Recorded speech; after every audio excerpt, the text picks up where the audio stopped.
The dust of Jerusalem clung to the boots of Sir Alaric of Montrose as he dismounted his war horse. Clad in the iron of a Templar knight, his tabard bore the crimson cross, faded with blood, sun, and sand. Behind him rode his small contingents, men hardened and silent. They had arrived under the guise of supporting Crusader reinforcements, but their true mission was spoken only in the hidden language of the Vatican. As the golden dome of the Holy Mosque shimmered in the desert light, Alaric stared at it with both awe and unease. The dome of the rock, revered and feared.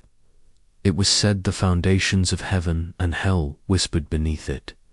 Father Dominic, a bent old priest from Genoa, who served as their spiritual advisor, handed Alaric a sealed scroll, the final piece.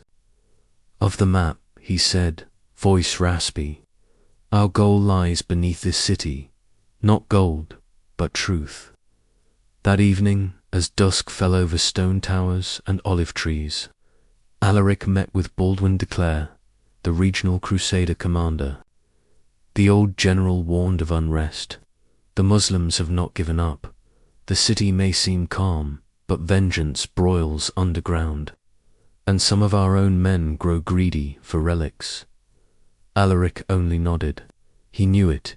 He felt it in his bones. He'd seen enough of war to recognize when the battlefield extended beyond swords to lies, betrayals, and shadows.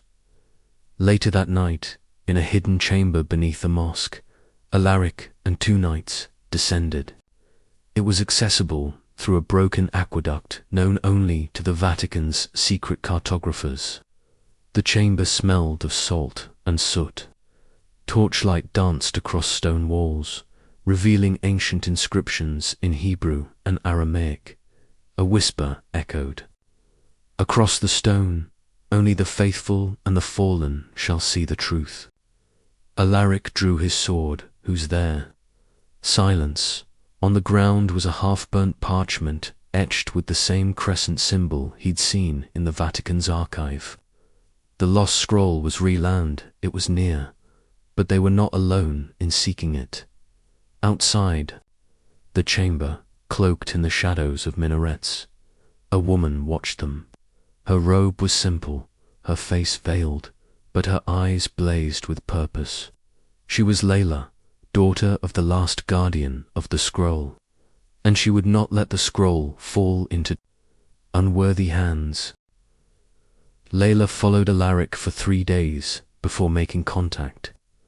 By then, she had seen enough to know he was not like the others. He did not slaughter for pleasure, nor desecrate for gain. Still, she approached with caution. Disguised as a scribe, she entered the Crusader library under a false name. There, she found Alaric studying a faded scripture reference to the well of knowledge beneath the dome. "You're reading it wrong," she said, startling him. He spun, hand on sword. "Peace," she said. "That passagette's metaphor, not location. The well is a test of faith, not a physical place." He narrowed his eyes. "Who are you? A daughter of a murdered man, a guardian of the truth you seek." He did not trust easily, but her knowledge ran deep. She recited forgotten verses, revealed locations hidden within the mosaic geometry of the mosque's dome. Eventually, he agreed to follow her. They ventured beneath Jerusalem, again this time through ancient catacombs. Even the locals feared walls. Whispered stories of Abraham and Solomon. But deeper still lay marks of a lost prophet, one erased by all 3 major faiths. "What is this place?" Alaric whispered. "A chamber of convergence," Layla replied. "Where men once knelt together, before division came.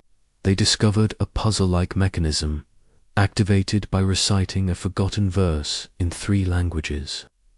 The map glowed to life, revealing the location of the scroll's final resting place, an ancient chamber beneath Petra. But as they prepared to leave, arrows rained from above, Sir Hadrian, Alaric's second-in-command, stepped forward. "You were right, Commander. The scroll does exist. Now hand it over." Alaric drew steel. Layla pulled him into a side tunnel. Blood was shed. Alaric was wounded saving her. They escaped barely alive, but now the map was complete, and the hunt had begun. Alaric awoke in a cave outside the city. Layla was tending his wound. "You should have left me," he said. "I leave no one," she replied. While recovering, he revealed his true burden, not just the Vatican's orders, but his own crisis of faith. He once believed in divine glory, but war had taught him that men often used God as a mask for cruelty. Layla shared her past. Her father, once a respected Islamic scholar, had been killed by Crusaders who sought the scroll. She had escaped as a child and spent her life guarding what little knowledge remained.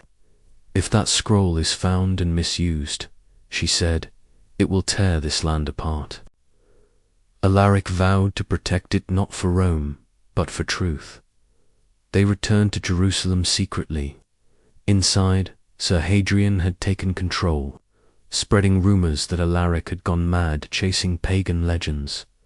The map was now in two parts, one with Alaric, one with Hadrian. A nighttime skirmish in the streets saw the maps briefly united, before both sides were ambushed by the Order of the Severed Cross. Rogue knights who served an exiled bishop, obsessed with holy power. The bishop captured Layla, buried beneath a collapsed wall, was left for dead. But he did not die. A hand reached through the Rubalomar Ibn Rashid, a warrior scholar who had once studied under Layla's father. Omar had watched from afar, but now stepped forward. "You walked the line between destroyer and protector," Omar said. "Which side do you choose?" "The side that keeps her alive." Together, they rode across the southern desert, crossing canyons and ruins until they reached a forgotten Petra-like site known as the mouth of the ancient's dot inside. Layla was chained before the fallen bishop, who raved of divine supremacy and eternal fire. He had pieced the scroll together and began a ritual meant to awaken the relic buried within. "You know not what you summon," Layla cried. "Silence," he shouted. "The world will kneel." Alaric and Omar arrived just as the temple doors cracked open with golden light. A battle broke out among the pillars. Alaric faced Sir Hadrian in a brutal sword duel. Words were exchanged. Brotherhood betrayed. Ideals twisted. Layla used her blood to complete the seal her father had hidden in the scroll. The relic began to awaken her. Suspended orb of light above a stone dais, pulsing with power. "Seal it," Layla cried. "No." The bishop shouted, "It is mine." The final word was spoken and all light exploded. Visions appeared in the light prophets walking together, men and women praying side by side. Languages once divided became one voice. The bishop screamed and turned to ash, disintegrated by the very truth he tried to twist. Sir Hadrian, wounded, crawled away defeated but alive. Alaric carried Layla out of the ruins as the chamber collapsed. Omar helped them onto horses.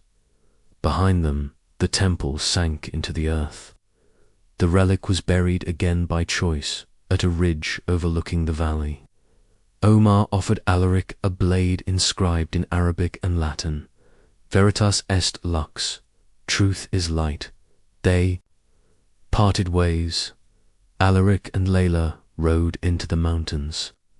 No longer knight and guardian, but pilgrims seeking truth, far beyond any church or crown. Their journey had just begun.